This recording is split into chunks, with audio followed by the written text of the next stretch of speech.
Okay, hi Eva. So I'm just filming some videos after certain sections of the film, so that I hope you can kind of pause the film there and watch these to help clarify what happened and what you just saw in that section, and then you can continue on from there, watch another video, continue on from there. What I'm hoping this does is that it gives you some of that kind of in-time explanation that students would get in class, and where I usually pause the film, we talk, they ask questions, and then I keep it going. Obviously, it's not at the same pace, and you don't get to ask exactly in the moment, but at least there's some of the explanations that I provide the class. And then, of course, as I said, if you have any questions, to just send me a message in Teams, to give me a call through Teams. Honestly, it's kind of like being able to call me like on my personal number, even though you don't have my personal number. I'm connected to Teams at all times. You can call me anytime, and then we can discuss what it is you're watching. So this movie, or this section of the movie that I'm talking about, is just after the first 29 minutes. So what you would have seen last after 29 minutes is GM laying people off, and then they also showed the windows and doors company laying people off, and it kind of stops there. So it's right before you get to a scene where they're showing George Bush. I want you to stop at that point, and this is what I'm going to talk about. So the documentary starts kind of slowly in the sense that we don't really know what it's talking about. So the first thing you're going to see is this kind of section of oh gosh, a bunch of different bank robberies put together, like basically a big reel of bank robberies of all different kinds. So first thing you have to ask yourself is, why am I looking at bank robberies? Remember that with any documentary, any type of informative piece of film or literature, that everything they show you is deliberate. It has a meaning. So why are you looking at bank robberies? So first thing you're going to go is, okay, this has to do something with robberies, with money, with banks. Like, you know it has to do with that, but you just don't know why it's relevant yet. So ask yourself that first. I'll give you a tip already. It has to do with that last section on that page that you're going to be working on, the how. And the fact that he shows you bank robberies is a strategy. So when you're done watching the whole film, we'll talk about those strategies. He follows by talking about what is capitalism. Okay. And he compares Rome to the States, and how Rome was one of the greatest democracies, greatest empires. They had so successful. They had slaves doing their work. They had lots of money and whatever. They had sports and entertainment. And every time he shows something about Rome, he shows the US. So what he's really saying there, again, another strategy we'll talk about, what he's really saying there is that the US is running itself similar to Rome. Now, we know historically that Rome ended up failing, and it says it in the video as well. So what is he saying about the US? Is the US set to fail like Rome? He clearly has some message there, right? So already from the first few minutes, you're like, okay, we have to do with robberies. Seems like he's saying the US is not in a good place, kind of like Rome, and Rome failed. So what's up here, right? So he's kind of already giving you some messages. Then he really gets into the content of this documentary. So before really getting into like the learning part of it, he gets into real-time examples. So he shows you families that are getting kicked out of their homes. Okay, he shows you one example of people that film the repossession of their home by police, and then he shows you the condo vultures.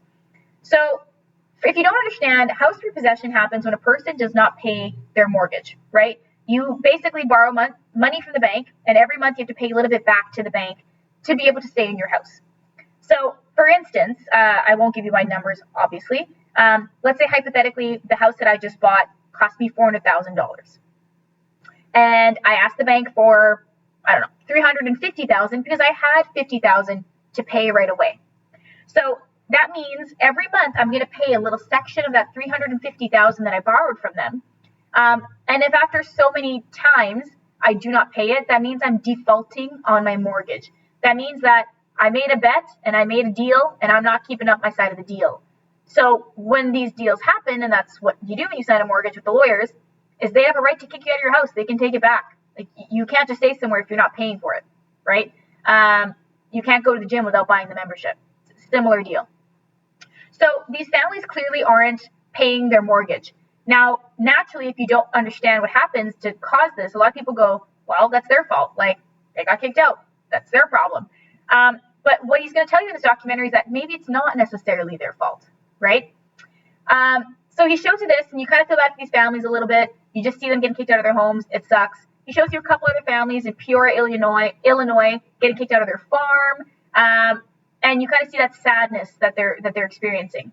He pivots now to Peter Zalewski of Condo Vultures, and he starts to kind of talk about what his job is. So he actually makes money off the people who get kicked out of their homes. What ends up happening is these people default on their mortgages, get kicked out. We don't know where they go. They go stay with family, whatever.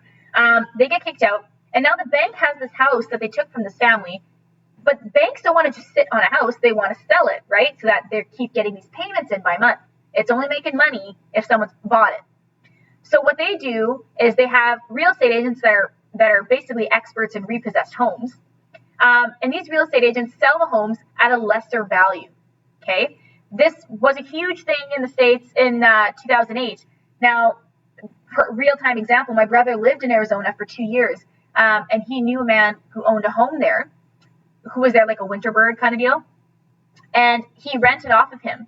The man told him that the home was worth, I think it was, oh boy, I want to say it was $800,000 or something along those lines, and he ended up buying it for like $350,000, like a steal of a deal. Like it's insane. He basically robbed people, right? So what ends up happening is other people who have money come in and capitalize, so make money off the misfortunes of those other people. They're like, wow, it's cheap. I might as well buy it, right? And so it's kind of like when we go to the store and something's on sale, we'll buy lots of it because it's on sale. So that's what these people are doing. So Peter Zalewski kind of talks about how he makes money selling these repossessed homes. And he's really sleazy, and I mean, it just makes sense because what he's doing is wrong. But he shows that a lot of people are coming out of homes. He types in the system that Bank of America had like 3,000 homes repossessed in Miami alone. So that's one bank. There's many banks, right, that give out mortgages. So that's one bank, Bank of America, that have 3,000 families getting kicked out of their homes in one city. Now imagine that on a larger scale with all the banks. So who knows how many homes, tens of thousands of homes in Miami with all the banks, and that in every city in the US. So you can see lots of people get kicked out of their homes. Now, naturally, you want to ask yourself, why is this happening? Why are these people not able to pay their homes? Why is there a trend of so many people who can't pay for their homes? That doesn't make any sense. And that's what this documentary is about. So this is when he starts to now talk to us about what is capitalism, okay? Now, you'll have to forgive me, I'm not going to get into these terms in the most crazy amount of detail, but capitalism is basically, what he says, it's a system of taking and giving, mostly taking. What it basically is you are profiting off of a situation, usually a negative situation. For instance, if, right now with the pandemic, everyone needs a mask, right? If I was the only person who had the ability to make masks or had the proper materials that medically are acceptable, whatever, I would make a heck of a lot of money on this pandemic. It's unfortunate. People are sick. People are dying. Kids can't come to school, whatever. But I'd be making money off that. That's capitalism. Okay? It's also kind of monopoly, but it's capitalism. So he shows us that example with GM. Now, historically, what basically ended up happening when capitalism became most impactful in American society is when, after the war, the car industries basically tanked in Japan and in Germany. So everyone who needed cars, because everyone needs cars, was getting them from the US. So that means now the US was making a lot of money because they had no competition.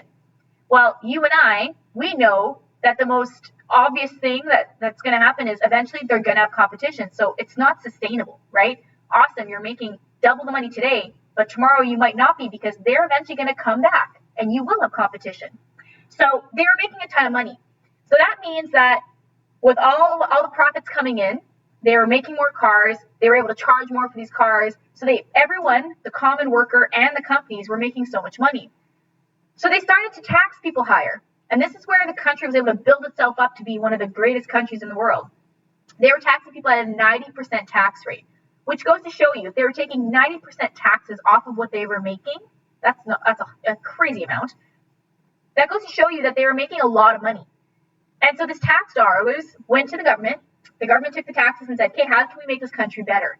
So they built better roads, better schools. They improved healthcare, social services, parks, like whatever, right? They made the country better with all these tax dollars. So capitalism was, in and of itself, very positive. People were saving money. People were doing like more vacations. He said his family benefited off of it personally. Only one family member had to work. So it really was a positive thing. Most predictable thing that was going to happen, though, like I said, competition was going to come back. So when the competition came back, how do these companies stay competitive, right?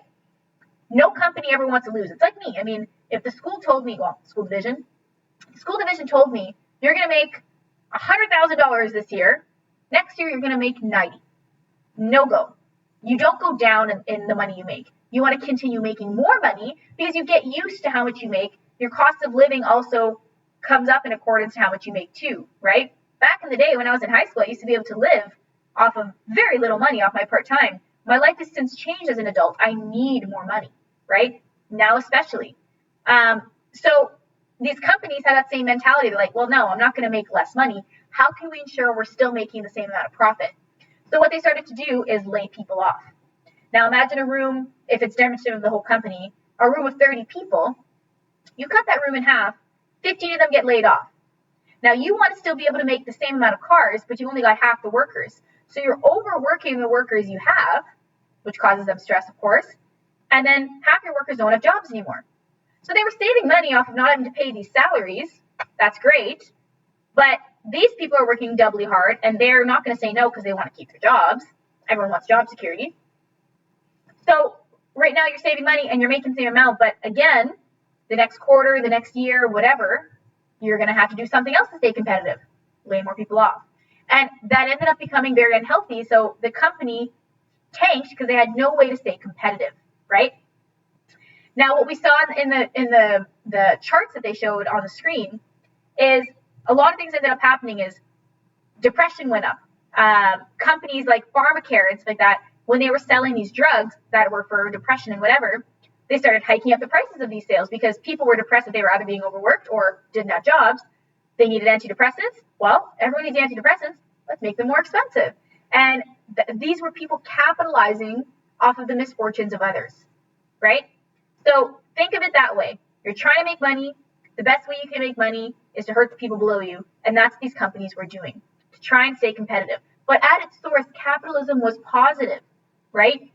But the problem is, and as we'll see later on in the documentary, is no one created, well, the war created it. America didn't try to only be the only competition in cars. It just happened after the war. It wasn't an intentional thing per se, but they still profited off of it. What ends up happening now with these house repossessions and the layoffs and stuff like that, and the other examples you're going to see in the next little bit in the documentary, is that these situations were created by the companies, by the banks, by the government. So the second that you're capitalizing, making money, making good out of a bad situation, that's fine. The second you start creating the bad situation to then capitalize off it, you rig the system. And then that corruption is what becomes the problem. That's what made capitalism bad, is it became corrupt. It wasn't naturally happening, it was forcibly happening. Okay, and that wasn't sustainable. So that's kind of, I think, all I have to say after 29 minutes there. So I'll stop it here and I'm going to film another video for another section. So again, if after this first 30 minutes, watch my video and the documentary, if you still have some questions, let me know. And then we'll kind of keep sectioning it off like this. So happy watching.